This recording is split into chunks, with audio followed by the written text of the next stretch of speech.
Hi, I'm Kirby Allison, and I'm here in London, perhaps enjoying myself a little bit too much, as you can hear from my voice. But today I have an incredibly unique, really once-in-a-lifetime opportunity to step inside London's oldest perfumer, Floris, located right here on Jermyn Street, to experience their bespoke fragrance creation process. I'm gonna go inside and we'll meet with their perfumer, Penny, who has been working with the firm for over 10 years. I couldn't be more excited about this because at the end of the process, I actually get to take away my own unique, one-of-a-kind fragrance. So join me as we step inside and experience the incredible quality, craftsmanship, and tradition that this heritage firm has to offer.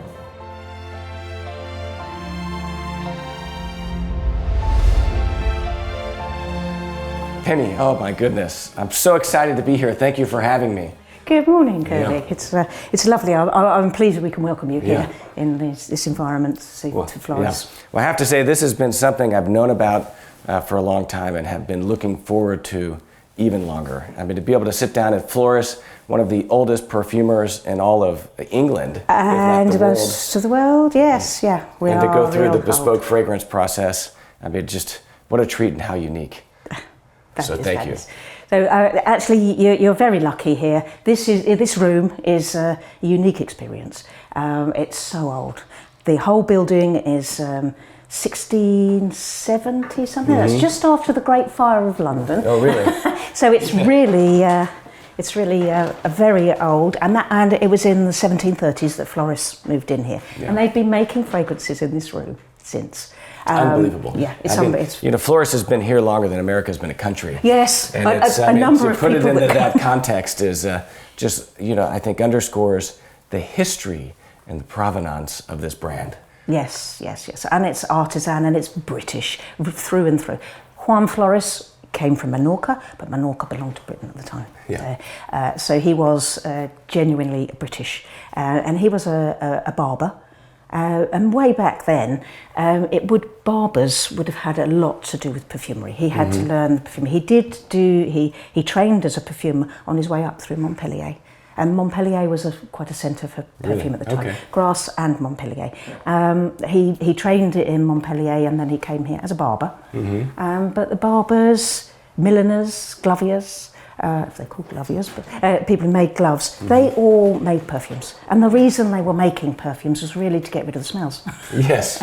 Yeah. At that time... Well, they weren't bathing like they do now. Yes. No. At the time, it wasn't so hedonistic. Yeah. It was all about getting rid of the smells in the street. And so that's how Floris started, but as time went on, they became more and more perfumers and more interested in perfume. Yeah. Well, I've always admired and respected the authenticity of this brand. I mean, of course, was it founded in London such a long time ago, but it's been in this building since that long, and it's been in the same family. It's still run by Edward and Emily. 7th or 8th generation family 12. members. I think it's 12 now. It's hard to keep track. I mean, there's been so many. Yeah. Yes. Really, in many ways, hard to believe. And the history is incredible. Yeah. I can't remember it all. Yeah. And every single time, it's fabulous. Whenever we do a talk with Edward and myself, he comes up with some more history that I didn't know about. I've been here for 10 years. Yeah. I've been here as a bespoke perfumer for 10 years. I came from the perfume industry, so I've been in perfume, a long history of a career in perfume, but here for 10 years doing this bespoke service, which is wonderful because there's so many lovely people. It's really great to meet all the people I see. Yeah, absolutely. And this is something that customers can schedule if they're in London. And there's 2 different bespoke services that you offer. One is a 2-hour one, which we're doing today, but then there's another even more drawn out and amplified bespoke process that takes 6 months? It takes about 6 months. So we can do the 2 hours customization. So visiting London, you can come in and go away with your perfume, or you can make one. It's more of an iterative process. So we can see we don't use a totally different model. You'll start from bases that exist or foundation fragrances that exist, but we'll see them in different directions. We can see a citrus version of it, and a green version of it, and a mossy version of it. Everybody gets a lot more choice, and they get the opportunity to take small samples of their choices home before they make final decisions. Yeah. It takes about 6 months all in all. Yeah, exciting. Now, is this a kind of a new experience, or has this been something that's been around for a long time? Well, it's fairly new for its day. So this started back in 2007. Okay. The perfumer before me started to work on it, and then I think she rolled it out in about 2009. It's based on the way fragrances were made. Yeah. We've got fragrances here, and we still sell some of the fragrances that were made that way from Through back this in the process. 1800s. Yeah. Yes, back in the 1800s, where people made their fragrance. They came to see the perfumer and made their fragrance. We decided to bring it back as a customization service. But we were Floris are the first, and Floris also you get the opportunity to add to all of the hearts of the fragrance. The fragrance being composed of top notes, the more volatile notes, and then they're usually the greens, the citruses, the aquatic sort of notes, and then the heart notes, which would be the aromatics and florals belong there. Some of the resins belong there. You could change all of it. The base notes, the woods, the mosses. Not that we use that much moss today, but we use the musks and the woods. Again, the resins fall into that. So we can change each element of the fragrance, and you get the opportunity to create it yourself. I don't create it. You will. Well, that's exciting. Well, I couldn't be more excited to go through this today. Walk me through the process. Like, where does one I'll begin? walk you through the process, and then we'll start some smelling. We'll start the process with looking at these foundation fragrances. These foundation fragrances make up half to two-thirds of your finished fragrance. So this character, when you choose this character, you need to know that's the character that you really want to choose. Yeah. You get plenty of choice. I'll take you through the foundation fragrances in families, and I'll tell you about, it's a journey, it's a fragrance journey. So I'll tell you something about each of the families. Interesting notes about the family, the fragrances themselves, and the elements of the different families. Based on the two that you choose, I will pick out complementary materials. Okay. I have quite a number of complementary perfumes, about 60 or more, that I can show you that I think you'll like, because I've seen your reaction to the fragrances as we go through. And then we'll decide what should go into it. I mean, sometimes people choose things that throw me a bit, but it's their fragrance, and it's my job to make sure it's blended and not to tell them what they want. Yeah. Have you ever been pleasantly surprised in someone? Yes. In a stroke of brilliance? I don't know if it was my stroke of brilliance, but I have been. Funnily enough, I had somebody back just last week, and he came back specifically to see me because he forced me to have a fragrance I would never have put together. Oh, really? Which he loves. Yeah. Great. Interesting. He loves it. Yeah. And now he wanted one for his partner, and she came in and made one. She didn't force me quite the same as he did. But that was lovely, because I thought, do you know what? I can put these two materials together and I wouldn't normally.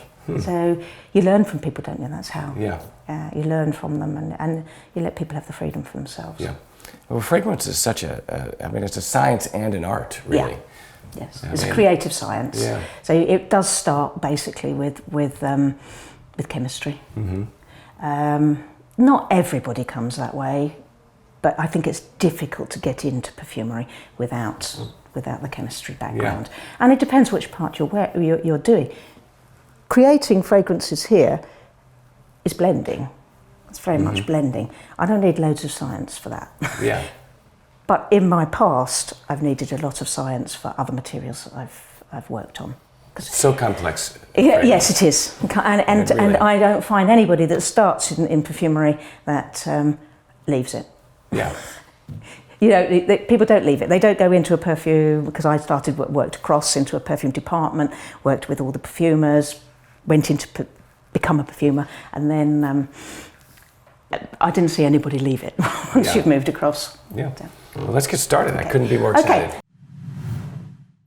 Hi, I'm Kirby Allison, and today's video was brought to you by KirbyAllison.com, where you'll find the largest collection of luxury garment care and luxury shoe care accessories in the world, as well as other great clothing accessories for the well-dressed, like this sovereign-grade necktie, pocket squares, braces, socks, and so much more. So if you enjoy the content that we film on this channel, make sure you visit KirbyAllison.com.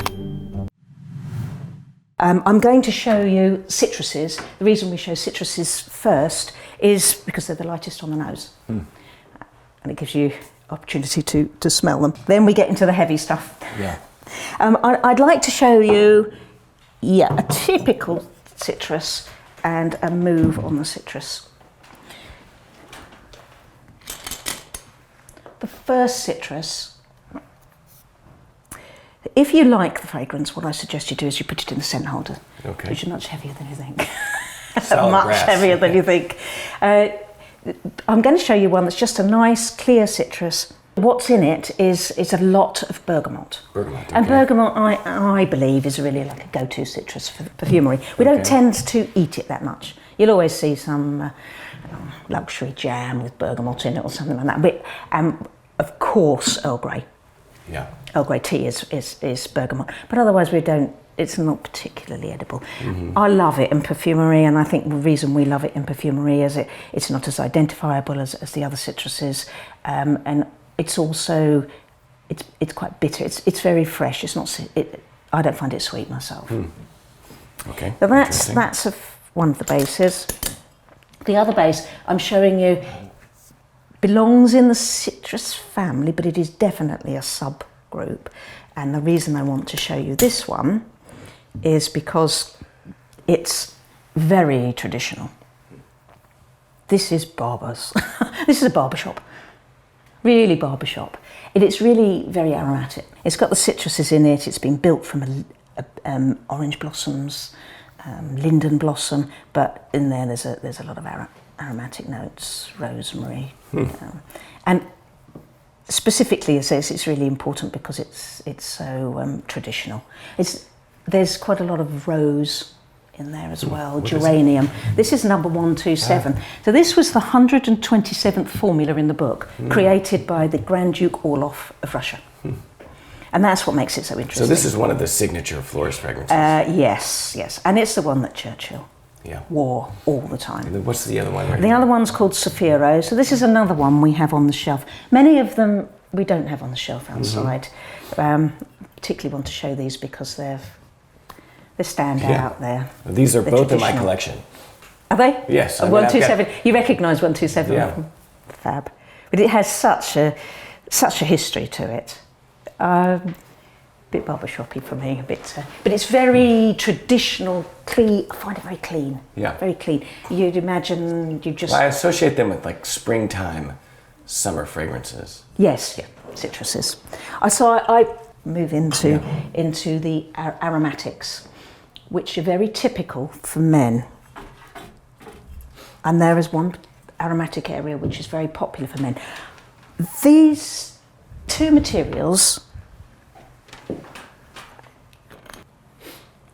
I'm going to show it to you with another material. It's typically lavender, there's nothing, it's pretty singular. I wouldn't like you to be choosing this as your base. I have made things where people would choose this as their base, but personally I don't really want them to. And then there's this material, which is a tonka bean. A lovely smell, isn't it? Really nice smell. That's the tonka bean. It's kind of vanilla-y, coffee, chocolatey, but woody too. Lovely smell. So way back, the late 1800s, 1900s, early 1900s, Houbigon made a fragrance incorporating lavender and tonka bean, and at that point we had some synthetics made from the tonka bean called coumarin, and they made a fragrance called Fougere Royale. Very important fragrance to perfumery. It was very popular, and it didn't smell of fern. Fougere means fern. It didn't smell of fern. It was the name they called their fragrance, but the family Fougere grew from this. And Fougere family is so important now to men. So it was so popular, that's how fragrances develop. One company will now copy another and do their own twists and turns on it. So I'd like to show you our Fougeres. Yeah, please. Which are a little bit more serious. I don't mind you choosing those. Yeah. And put the tonka back. Just demonstration, really. And I'm going to show you two. I'm going to show you a much more traditional one and more modern.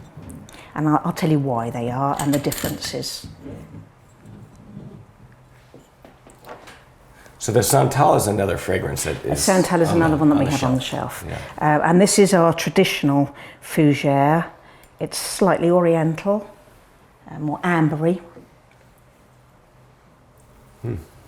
Quite woody, it's a sandalwood note. Having shown you the lavender, I think you can pick up on the lavender in it. It's got a lavender side to it. And it's a typical Fougere, I think, quite a classic Fougere. It's a beautiful fragrance. Yes, it's one of my favourites actually. I'm going to go to the other side, which is another, I like Fougeres. A more modern Fougere. Lighter, fresher, sharper, more aromatic, watery. You can smell the orange blossoms and orangey smell in it. And altogether fresher than the soft. And that big difference, or in the soft one, sandalwood. In the sharper, crisper one, cedarwood. Okay. So those are, well, number 6 aqua woods, which is one of my bases. You can always tell like a number on it. This is one of my favourites of it. I'd like to show you a few more because they have the stories and the interest. So this is a Fougere, a very aromatic, it's a very green Fougere. Yeah. And the reason I love to show this one, it is quite green even in the bottle, right? Oh, it's too green in the bottle. It's changed. We have worked on that. Okay. Yeah. Yes. So talk to me a little bit about this fragrance. So of all the standard kind of core line of Floris fragrances, this is the one I probably understand the least. Yes, I think it's because it's quite complex. It's also, in perfumery we got a lot of rules and regulations that we have to stick to, and regularly we get a new amendment that we have to change, and Elite has been affected by it. You desperately try to get back. I think we've got it back well enough, but if you make too much of a change, you've got to change the fragrance. It's got to be called a new name. So Elite's been through a few, and I find it quite complex fragrance. It's a Fougere.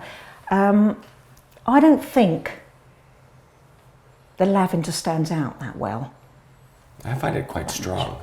It's quite strong, and I think Elite is quite a good name for it. It's quite different, quite exquisite. But the material that I show this for is because it's got, can you smell sort of tarmac? Birch leaf. Yeah. Birch leaf is important material that I don't think really we started playing with birch leaf until the 1990s. Really? About then. We may have been there, but it got popular in the 1990s. We saw the birch leaf, and it started to grow a bit, and that's that tarmac effect. It's clean. It's a little too clean for me. Yes, I find it a bit clean myself. But it's a Fougere, and it's been around I think it's been in Floris since about 1970s. It's a popular fragrance, very popular fragrance. And another one, again lavender based, but powdery, much more powdery.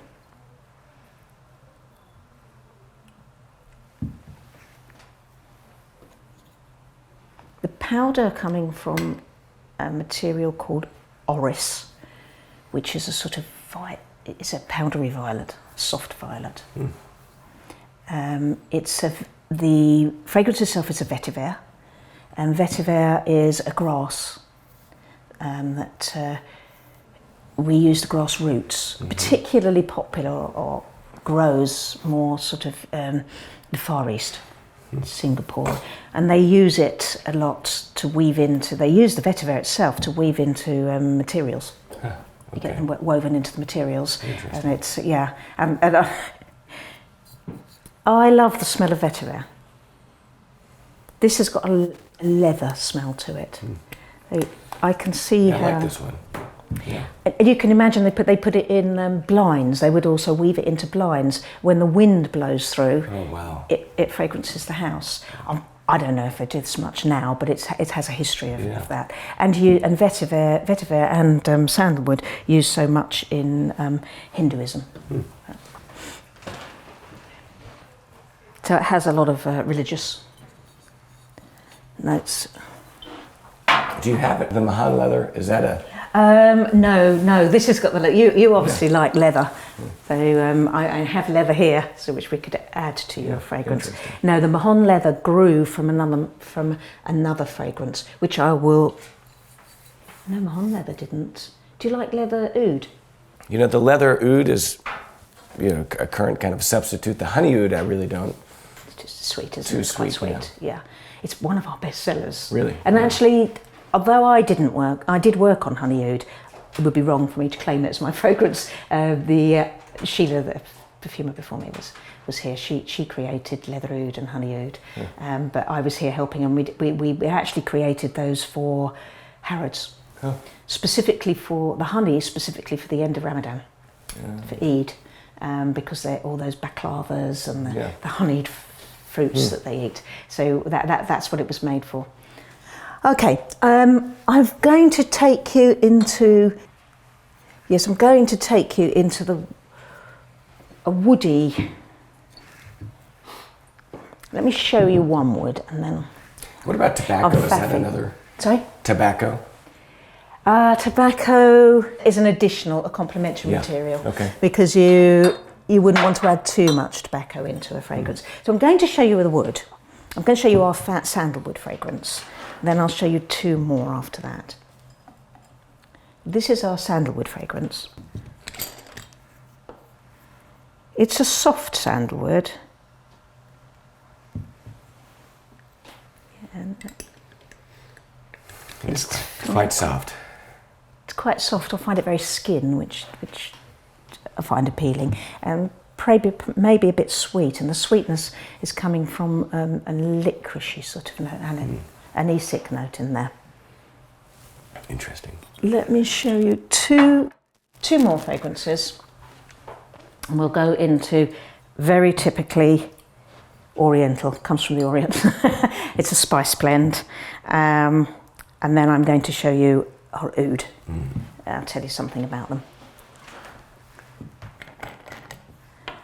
Spices.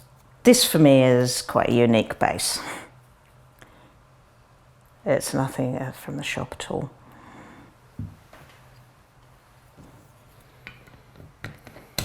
This is quite spicy. It's got a lot of cardamom, cinnamon. It's got a freshness really, I think, from the cardamom more. It's got a real liveliness to it. Yeah, I personally I like it because it's signature and characteristic. And the back of it, you can smell this nutmeggy smell, which again is a bit like the sandalwood, is a bit skin. Now let me show you the.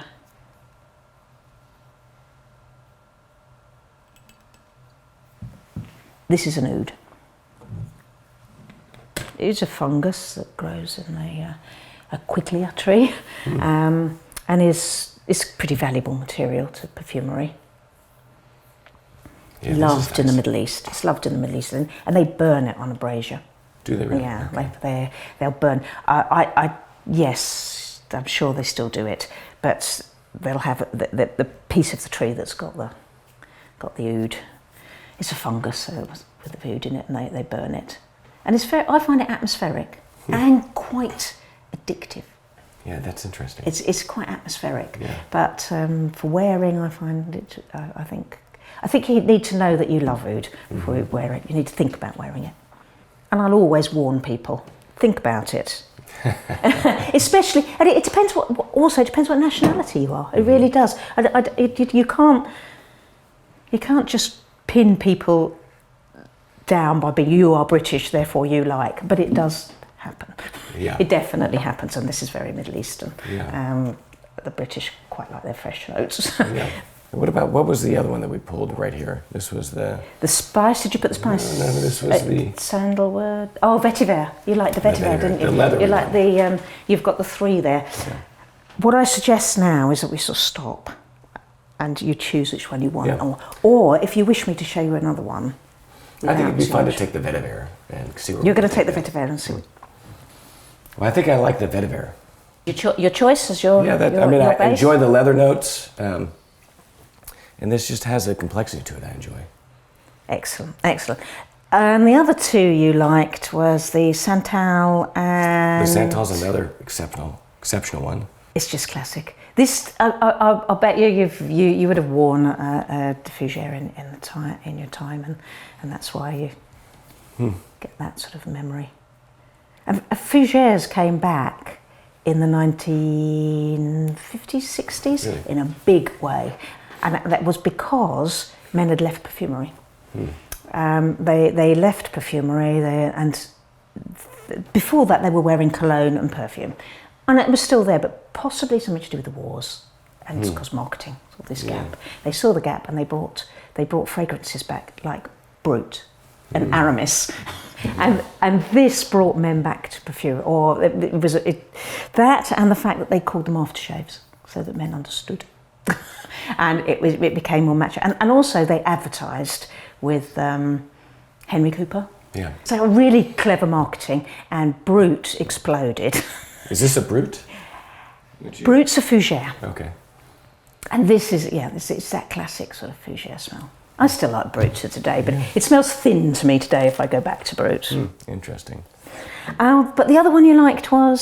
So this was the white oud? Oud, you like the oud and the vetiver, okay, so, and the Santal. So what can we put with the vetiver to enhance? I'm going to put the eau de Santal and the vetiver. We'll put them on your skin. I'll put them on the back of the hand so that you can smell them. Because they do interact with the skin, everyone says that. Right? Yes, they do.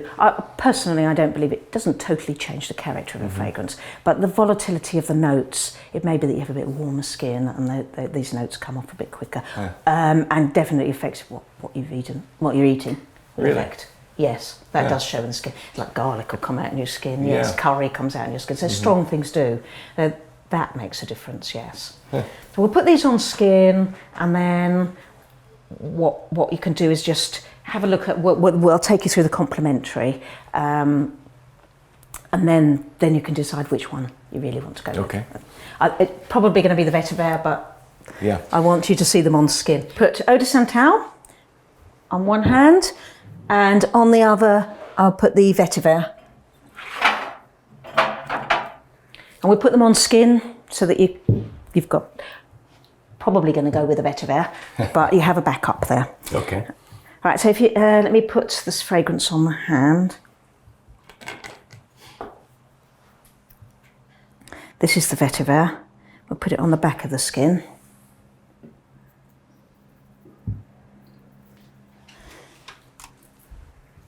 And the other hand, I'm going to put the eau de Santal.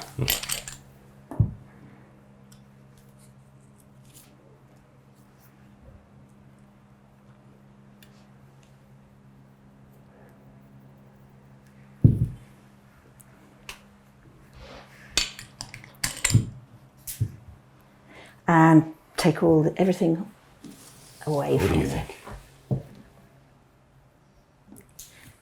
I like the way the vetiver shows up on there more than the leather. And I'll always love Santal. But it's your fragrance, it's for you. Hard to go wrong with the classics. The fragrance is for you, so you have to make the choice.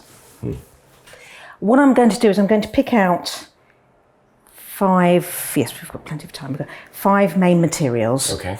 So these are complementary families, and they are typical secondary families. All I want to do is to identify if you like them or not. Okay. When we've identified if you like them, we'll choose one or the other, and then we'll go into, say, probably be vetiver, which materials would suit better. Okay. One of them's a citrus, so if you really love the citrus, there may be a citrus here that suits vetiver better. Okay. So let me show you just these main materials. It's really a difficult choice between these two because they're both so nice. Well, the vetiver is probably what, less common? Yeah, I think so. I think that it's characterful. It's got character, which is good because that makes it stand out. And for me, it's very, very Floris because of that. But then when you get things that really stand out and are very characterful, you're going to get the love-hates. That's okay. It's okay. And I know many people do choose this because it's real Floris. Yeah. What am I going to show you? I particularly want to show this note.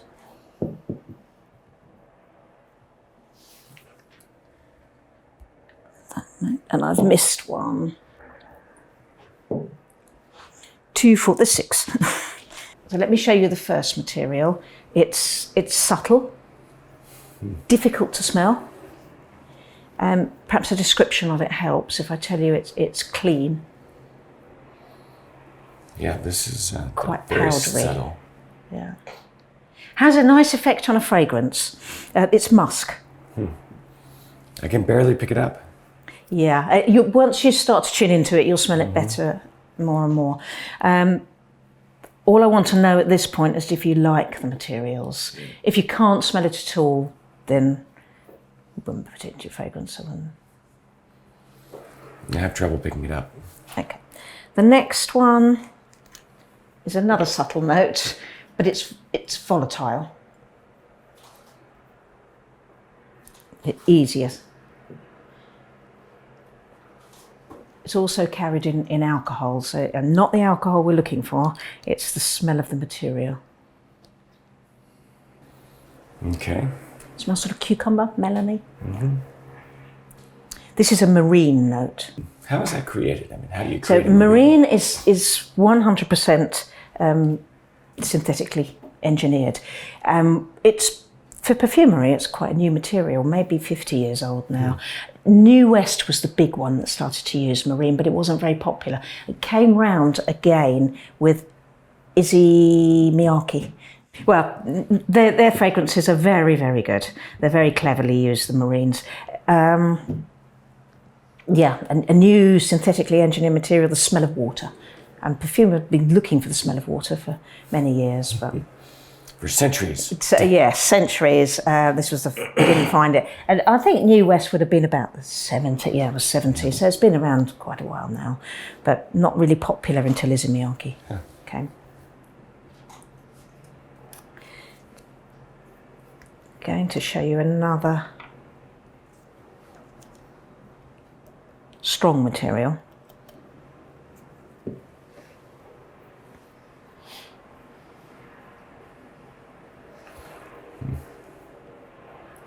This is we call it amber extreme.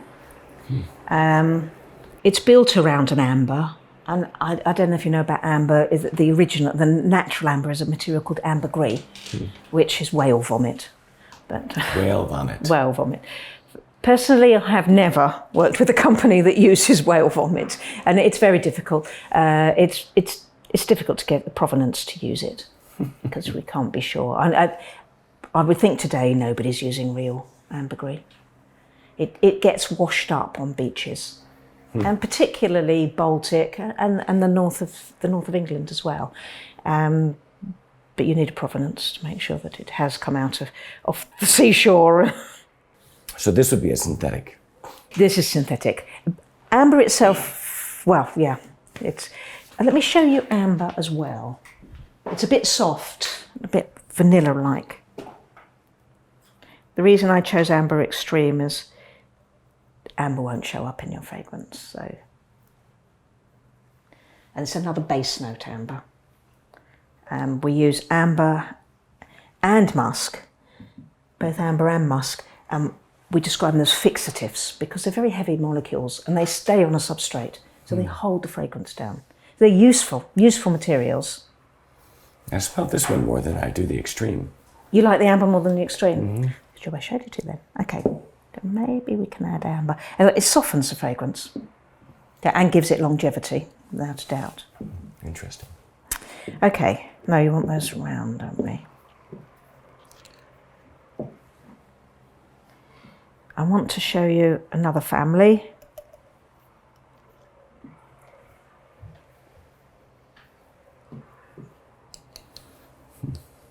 Fresh citrus, orangey, lemony smell. And if you drink Earl Grey tea, you'll recognise it as bergamot. Smells like the tea caddy. Yeah, interesting.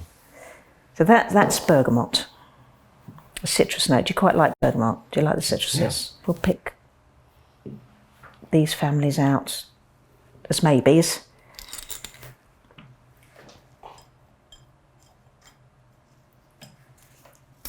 The next family, a fresh. There's another family I would like to show you. So this is, we would describe it as aromatic. It's a bit minty, but also I think basil, a bit like basil.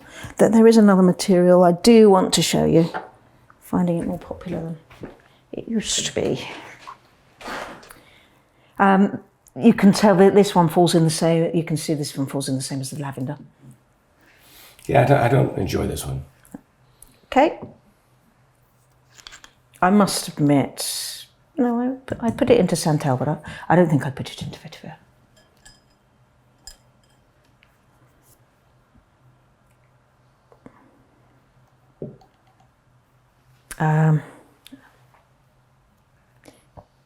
This is a synthetic and you need to just get rid of the alcohol, pushes it a bit.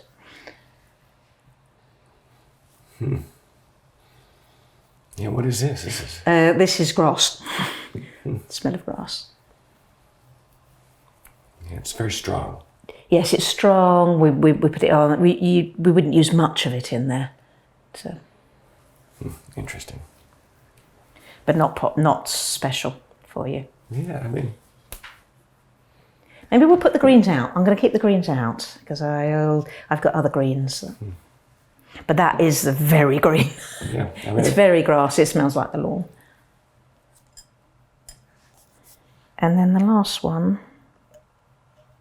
is a base note again.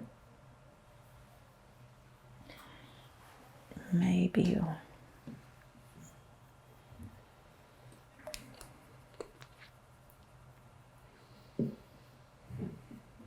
So this is a woody note. Yeah, Call I like it this. sandalwood, but I think this particular one's got some cedar in there as well. Yeah, this is Not nice as well. Yeah. Okay, so woody will suit the fragrances, obviously. It's hard to keep all this straight. I don't know how you do it.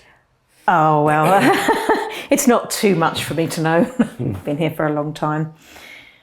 So what we've got is the amber, the bergamot, maybe the green, let's see, and woody. I'm going to take the others away and I'm going to ask you which fragrance you go with. Have to decide your left or your right hand. I think we'll do the... You're staying with the vetiver. Yeah, okay. We'll put the eau de Santal away and we'll see what we're going to do with the vetiver. I mean, they're both nice. Okay, so what have I got? I've got amber. Yes, be nice in there, and not the amber extreme. I would always show both if you like either of them. A citrus note, the green, and a woody. I want to show you a green citrus. Yes. Will go nicely with the amber. No, I'm going to show you a different citrus, but bergamot is quite easy. goes in nearly anything. But I'm showing you some other citruses in case we haven't got the right one. And I'm also going to go into a fresh floral, which I'm not sure if it's... Definitely the amber's going in. I'm not sure whether it's going to be bergamot or sandalwood. The green grass won't go in, but I left it out to remind me that I want to show you a green. And a woody. I've got a substitute for the woody just in case there's something else. Okay, so we're going to start in the fresh notes. I'm going to leave that one down here. So choices again, do you like it? I'll tell you now why I think I've picked these out. Okay. Where I'm thinking of going, but it doesn't mean to say it's right. Mm-hmm. So only if it's right for you. I'm not putting them all in, so it's still choices. Now this material is a fresh floral. It's the citrus side of jasmine. I like this. I'm thinking of not having the bergamot being quite direct and so it fit in anything, but it might be more interesting to have a floral citrus note. Another citrus note I'm going to show you. So choices here.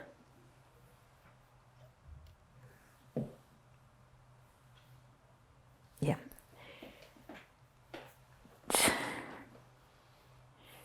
It's a sharper citrus, I think. It's a grapefruit note. Yeah, I enjoy this, the first one more. Prefer the good, because I prefer the first one more as well. Also, we can put in the top note this material, slightly citrusy, green. It's supposed to be a citrus, but it's green. Coriander. Fresh green coriander. It's supposed to be mandarin. I can see mandarin in it when I try, but what comes over is the coriander. And I'm just trying green. Do you really want green? You may not want it at all. Yeah, I don't kind of pick up on that. Let's stick with what we've got.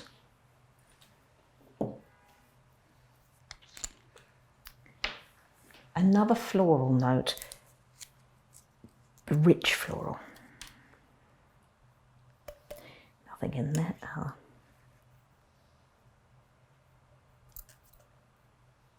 I'll show this to you. And you can't have it. I'll tell you why. I can't give it to you. Why is that? Yeah, everybody loves this. It's a really beautiful note. It's neroli. So it's a neroli note. I've got the neroli barrage. That's one of my fragrances as well. It's got lots of neroli in it. Now I love that. So neroli is orange blossom. They're the same thing. They've just been processed differently. They're both from the orange blossom. Neroli steam distilled. I think I've got it right. And orange blossom is alcohol. Okay, I can't give it to you, I'm afraid. That's it. I'd forgotten. This is another. It's another rich note which would sit with the amber. I want something fresher in that. Sit with the amber. It's Oriental resins, frankincense, myrrh. Yeah, this is nice. Yes, that'll go nicely. Amber, white blossoms, Oriental resins. I just want to have a look around some other, and the Oriental resins will kind of sit where the neroli would have. This is fascinating as it kind of sits. You really like it? They're both beautiful. They're both good fragrances. It's distinctive. Yeah, that's why people like it. That's why. Well, that's why you have a fragrance made, isn't it? To be unique, to be different. So to choose another also ran. Yeah. I mean, it doesn't sound great, but it's like it almost smells like an old rug. But I mean, it has like a. I don't know how to. You just feel comfortable with it. You feel really comfortable around it. Maybe the rug, because we do make connections. Even if you don't realise that's the connection you're making. Maybe an old rug because it's around the fireplace, and I would say it's got that kind of smoky-ish note to it, a leathery, smoky note. Maybe that one. Though it's not really top. So how many different fragrances or how many different notes will you integrate into the base? Between we've got 3 right and here. 5. Okay. Yeah. I don't like to do too many because I think the vetiver, you've chosen the vetiver because you like it, and I don't want to drown the character. And also it's a bit like cooking and painting. You just add one thing to negate another and it grows. So really what I try and do is enhance what's there. I mean, the amber's going to give it a softness. It is not really going to show. It'll be a bit sweeter. The white blossoms, this is going to give me my freshness I'm looking for. And the Oriental resins will also add with the amber, but with a slight sparkly orangey side to it. But I do have another one I'm going to show you because it's a nice material. It doesn't have to go in.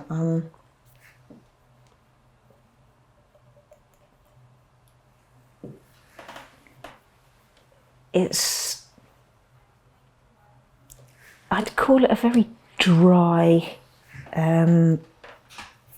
musky note.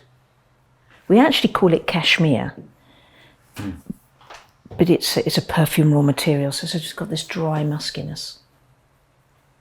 It's nice. Yeah. I'm not positive. I defer to the expert. Yeah, I'm not positive about putting it in. So I was giving it to you.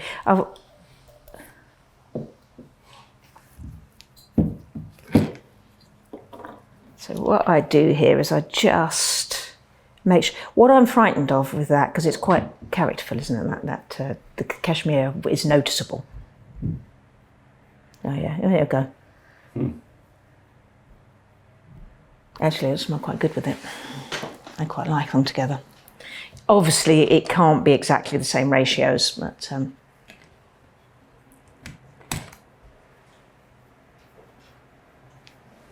kind of like them. Yes, it's nice. They smell good together. So I double check myself in that way.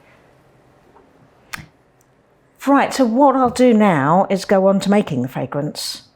Interesting. So is that something we mix up right here? Yes, and then we make it. And I make it leaving room for adjustment. I've got the materials out. Start to write the formula down. Now, does the formula go into a book? And it goes into a book. I'll get the book out. It goes into our ledgers.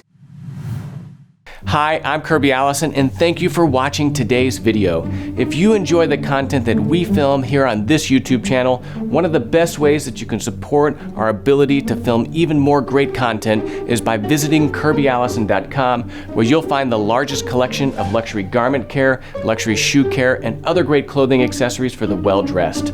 Also, we have a Patreon page where 100% of the proceeds from our Patreon go to our ability to travel in pursuit of this quality, craftsmanship, and tradition. So if you love the content, these are two great ways to support what you see here on youtube.com/KirbyAllison.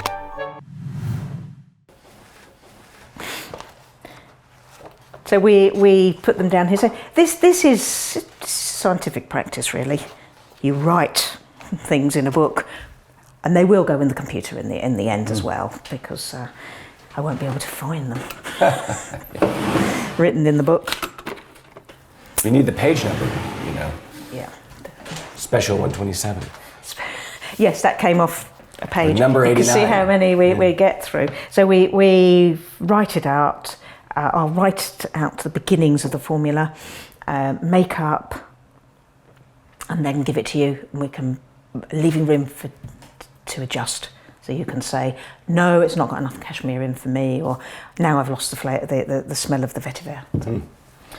Okay, so Kirby Allison, not why. It's the 10th today. We've got the vetiver. We measure in imperial. Oh, you're probably used to imperial. It's the first time I've ever worked in imperial in my life. But we've got all the old measuring flasks, and it's rather lovely. It's a bit showcased, to be fair, but it's nice that we have it. And then I'm going to add amber. How do you work out the proportions that these are added? It's really just experience. Okay. And that's so what I'm thinking about kind now. Of an intuition. I'm going to add quite a lot of amber. Amber, it isn't strong, it's soft. The others, like the cashmere, not too much cashmere, because that's quite powerful. Not too much of the white blossoms, because white blossom shows up a lot more than you think. Huh. So maybe 3 Oriental resins, and then add the freshness. 2 of white blossoms. And what are these indicated in? Ounces? So you're writing 2 ounces, yes. Yeah. Fluid ounces and fluid drams. Okay. So there are 8 fluid drams to a fluid ounce, or maybe you know that better than I do. Well, in America, you still work in in ounces and fluid drams and drops and minims. Well, we don't work in drams. And what's it? I mean, do you not work in cups? Cups. Cups for me is not we scientific do ounces, enough. cups, and then anything less than that should be in like tablespoons. They're mils, aren't they? Yeah. This isn't scientific enough for me. But these are, because I've got the measuring cylinder, so I'm okay. I can live with it. Would you normally do it in milliliters? I mean, that would be more scientific. I've right from the beginning, and I'm older now. I have never trained in fluid ounces and fluid drams, but numbers are numbers, aren't they? They're just numbers. I might not put quite so much amber in, I might get a bit over soft. I'll equal, so we'll make a heart of amber and Oriental resins. And not too much cashmere, but leave space for 3, 6. And so what are you summing to? I mean, 12 or how many? So we make 30 fluid drams, which is, I think it's about 112 or 125 mils. Yeah. So it feels quite high. Okay, so this is 18 fluid drams of the main base, which is 2 fluid ounces and 2 drams.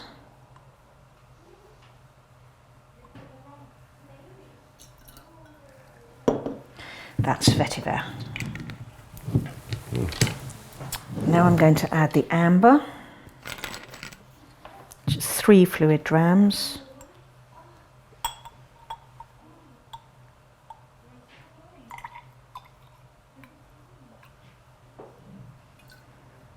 Three fluid drams of amber, which is quite a lot.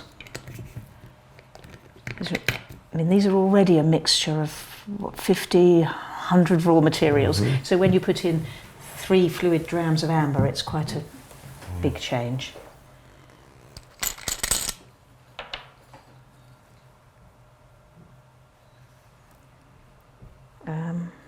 Put it in 3. And 3 of Oriental resins. So this is, you can see here, what we're putting in here is a natural. It shows. It shows.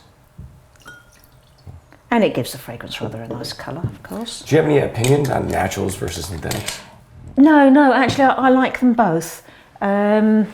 We wouldn't be able to create the fragrances we created without synthetics, like the marine particularly. And also, there's a lot of allergens in naturals. And people, I think they get a bit carried away with it. I mean, peanuts can kill you. So we get a bit carried away with it. And many of the synthetic materials, they've engineered out all the allergens. So they cause less. Interesting. So I think we get a bit Yeah. overloaded with naturals.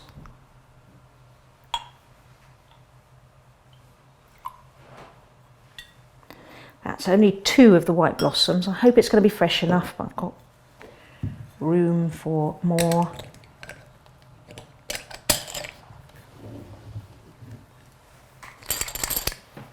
And 1 cashmere.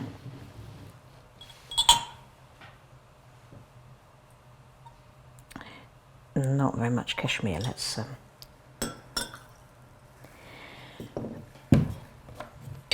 just double check myself that it looks about right for the amount I've put in. Yeah, we've got 3 fluid drams space there. Okay. I'm going to smell it first and see what you think. Okay, I'm going to put it on your skin and then we'll put it the usual, yeah, and then see what you think about it.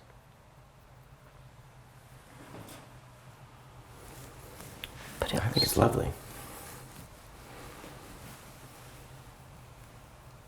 Right, I'm going to ask questions here too. Can I have a smell of it on skin? And I'm also going to show it to you on stick. Okay, I'm going to show it to you on stick and I'm going to tell you the stick shows up the fresher side of the fragrance, the fresher, brighter side of the fragrance. And I like, which one do you like best? The one on the skin. Okay. I don't know, but what do you like? The one on the You've stick. got the trained nose. No, it's to do with your preferences. But what I'm going to tell you about it is the one on the stick is fresher. And I find that the one on your skin is rather soft. And I smell more of the vetiver in this one than I do in the stick. Does that sound right? Yes, because the vetiver is a deeper, richer note. It's, what you're smelling on that one is probably, should be more of the white blossoms and more of the cashmere. Yeah. I mean, it's Well, 6 of one, half dozen of another. They both smell great. Yeah, and it depends what you like. How would you change it? I mean, based How would on I change it? I'd add a bit more of the cashmere. Let's try it. And with a view, with what you've said, to putting more of the vetiver fragrance in, but just giving it a little bit more cashmere fragrance, because fragrances need to bounce out and catch you, and that for me is a bit soft.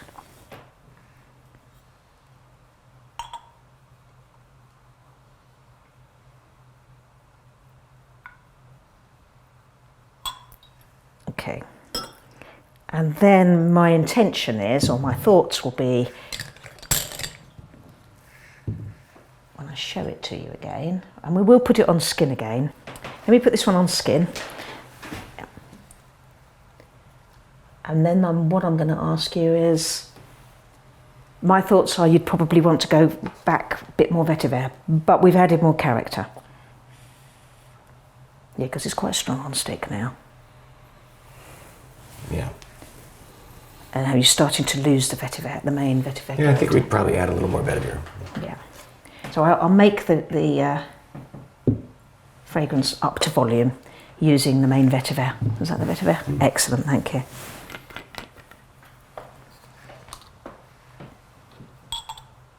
Oh, and I forgot to say, we need a name for your fragrance. You'll need to name it in a minute.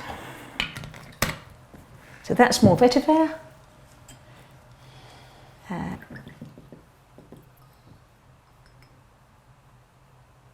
Yeah, we've got the greenish side back. I'll put it again further up. Got plenty of skin. Excellent, thank you.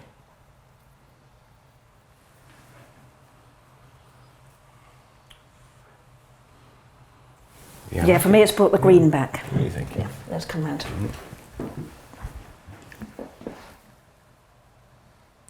Yeah.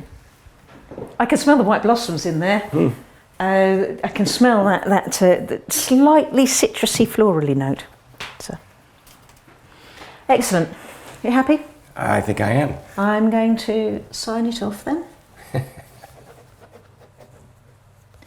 And put it in the bottle for you.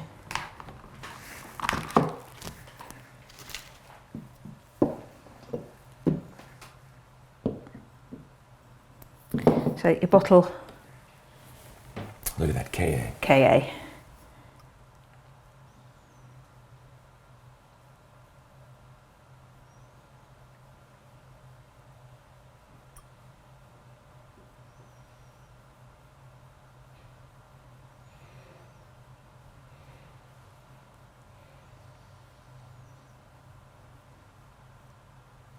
Yeah, because it's a pretty good fill. I think 100 mils is about this, just above shoulder. So it's because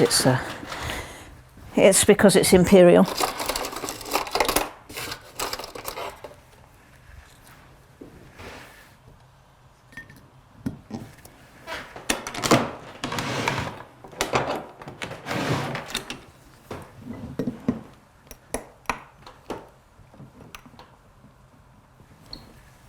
Excellent. Look at that. And there we are.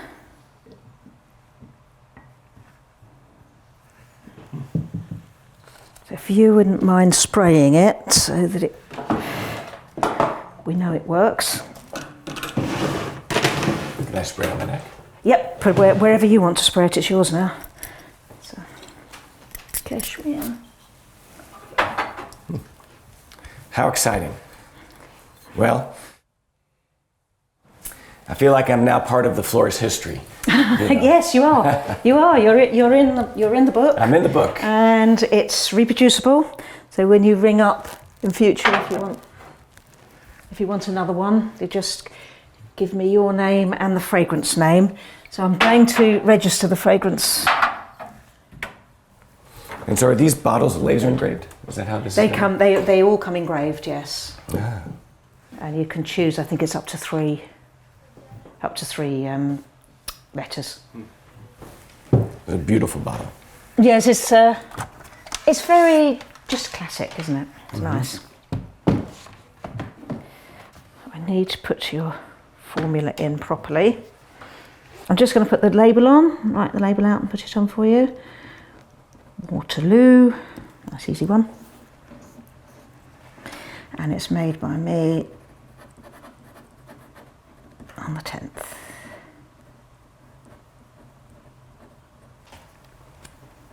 So I'll put that on the bottle for you. I've got the formula there.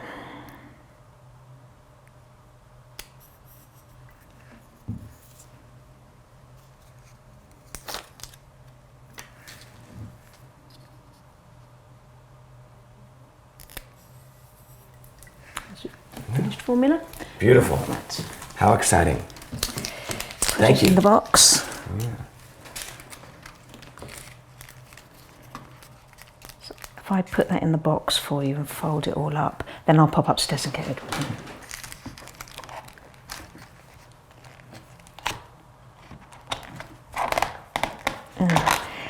Quite tight fitting. And then I'll put this on top. And